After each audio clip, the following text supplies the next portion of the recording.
বন্ধুরা, আমি সকাল সকাল চলে এসেছি আমাদের ছাদে। এই যে সোলার প্যানেলগুলো আছে এগুলো বাঁধার জন্য খবরে দেখাচ্ছে ভারী বৃষ্টি ঝড় খবর আছে। তো আমার এই প্যানেলগুলো কিন্তু বাঁধা আছে, তবু আমি দড়ি, এই যে ভালো দড়ি, এগুলো লাইলনের দড়ি, তার তার এই যে পিলাস, এগুলোতে আমি ভালো করে বাঁধবো।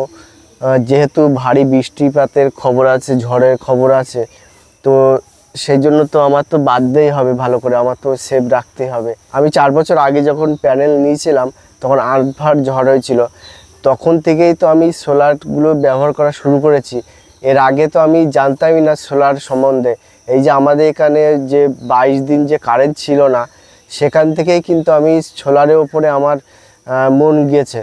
তো যে ঝড় বৃষ্টির খবর আছে, তো এইভাবে কিন্তু ঠিক না, মানে লোহার যে পাতি দিয়ে এক্সট্রাকচার করে কিন্তু এটা বাঁধতে হয়।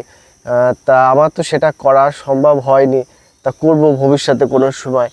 তা এখন এই দড়ি দিয়েই আমি এখন চালাবো, মানে ভালো করে বাঁধবো, দেখি কি হয়।